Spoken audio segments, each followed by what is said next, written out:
Marcus Reed had been a fixture at Sterling Enterprises for 32 years.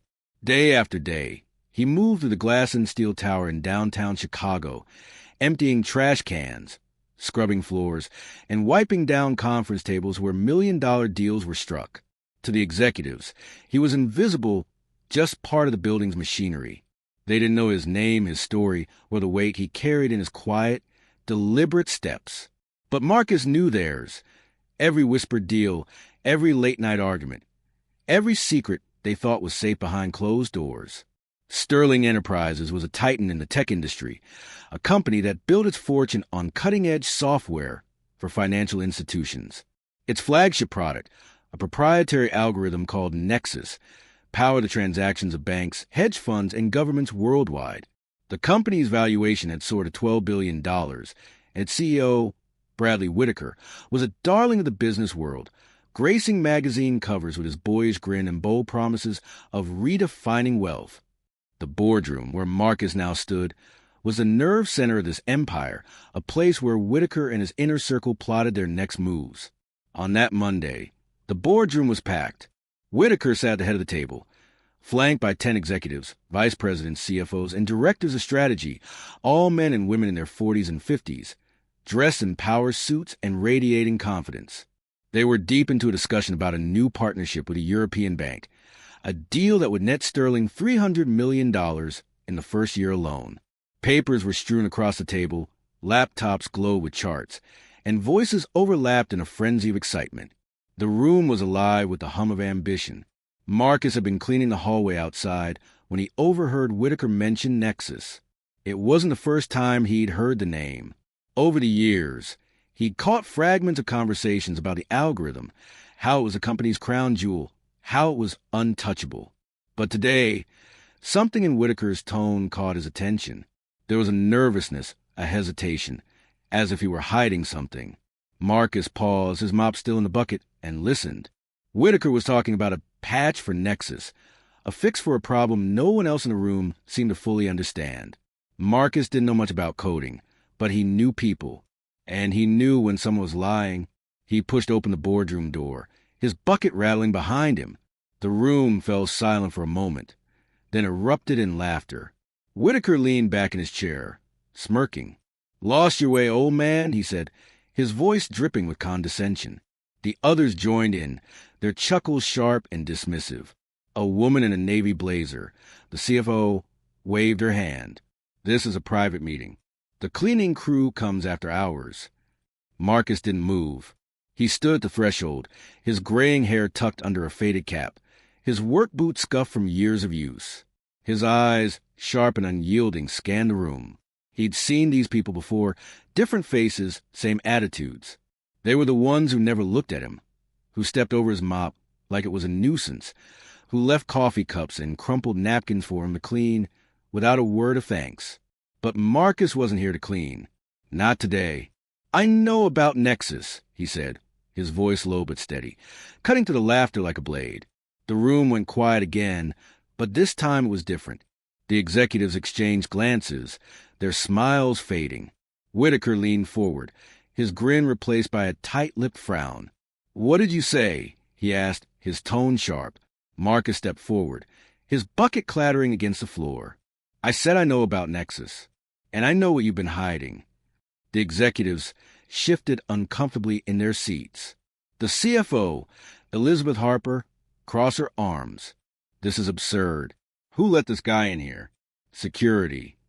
"Let him speak," Whitaker interrupted, his eyes locked on Marcus. There was something in his voice, fear maybe or curiosity. He wasn't laughing anymore. Marcus didn't need an invitation. He'd been waiting for this moment, though he hadn't known it until now. For years, he'd listened to the executives talk, their voices carrying through thin walls and open doors. He'd heard about Nexus's development, its glitches, its vulnerabilities. He'd heard about the shortcuts they took to rush it to market, the bugs they buried to keep investors happy. And he'd heard about the one flaw they couldn't fix, a backdoor in the code, a vulnerability so severe it could crash entire financial systems if exploited. "I've been here 32 years, Marcus said, his voice steady but laced with quiet anger. I've cleaned your offices, your bathrooms, your coffee spills. I've heard every word you thought I didn't understand. You think I'm just a janitor, but I know what you've done. I know about the back door in Nexus. The room was deathly still. Whitaker's face paled. Harper's arms dropped to her sides. A man in a pinstripe suit, the head of engineering, started to speak, but Marcus cut him off. Don't, he said. Don't try to lie your way out of this. I know you found the back door 3 years ago. I know you didn't fix it because it would have cost too much, delayed your precious launch. I know you've been paying off auditors to keep it quiet, and I know that back door is still there, wide open, waiting for someone to walk through it. Whitaker stood, his chair scraping against the floor. You're out of line, he snapped. You don't know what you're talking about. You're a janitor, for God's sake. Marcus didn't flinch. He reached into his pocket and pulled out a crumpled piece of paper. He unfolded it slowly, deliberately, and held it up. It was a printout of an email dated 3 years earlier between Whitaker and the head of engineering. The subject line read, Nexus vulnerability, urgent. The email detailed the backdoor, its potential to allow unauthorized access to client systems, and a decision to mitigate rather than fix it. The room was so quiet you could hear the hum of the air conditioning. I found this in the trash, Marcus said. You should have been more careful. Harper lunged for the paper, but Marcus pulled it back. I've got copies, he said, and I've got more. Emails, memos, recordings. 32 years. I've been invisible to you, but I've been listening, and I'm done staying quiet. Whitaker's hands trembled as he gripped the edge of the table. What do you want? He asked, his voice barely above a whisper. Marcus looked at him, his eyes burning with a fire that had been smoldering for decades. I want you to admit it, right now, in front of everyone. Admit what you've done, or I walk out of here and send everything I've got to press, the SEC, and every client you've got. You think your stock price is high now? Watch it crash when the world finds out your precious Nexus is a house of cards. The executives were frozen, their faces a mix of shock, fear, and disbelief. They'd underestimated Marcus, dismissed him as nothing more than a background figure in their world of power and privilege. But Marcus had seen it all, the greed, the lies, the corners they cut to climb higher, and he'd had enough. Whitaker tried to regain control. This is blackmail, he said, his voice shaking. You'll go to jail for this. Marcus smiled, a small, bitter smile. Maybe, but I'm 68 years old. I've got nothing to lose. You, on the other hand, he let the words hang in the air. The head of engineering, a man named Paul Grayson, spoke up, his voice desperate. We can fix this. We can patch the back door, roll out an update. Too late, Marcus said. You had 3 years. You chose profits over people. Now you deal with the consequences. Harper stood, her face flushed. You can't do this. You'll destroy the company. Thousands of people will lose their jobs. Marcus turned to her, his eyes narrowing. You think I don't know about jobs? I've worked my whole life, cleaning up after people like you. I've seen what happens when companies like this cut corners. You don't care about your employees. You care about your bonuses, your stock options, your private jets. You think I don't know what it's like to lose a job? My son lost his because of your software. A glitch in Nexus froze his company's accounts. They went bankrupt. He's been out of work for 2 years, struggling to feed his kids. And you didn't even notice. The room was silent again. The executives looked at each other, searching for a way out, but there was none. Marcus had them cornered, not with a weapon or a threat, but with the truth. He'd spent decades collecting it, piece by piece, in the shadows of their empire. Whitaker sat down, his shoulders slumping. What do you want us to do? He asked, his voice defeated. Marcus didn't hesitate.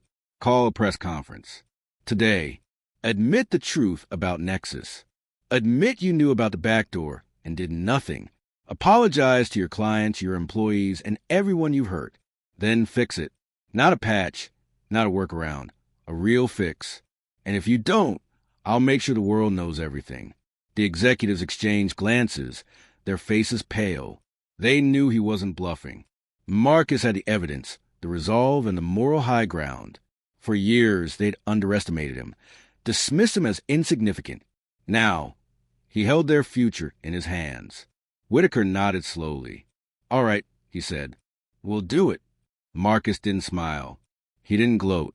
He just nodded, turned, and walked out of the boardroom, his bucket rattling behind him. The executives sat in stunned silence, the weight of their own arrogance crashing down around them.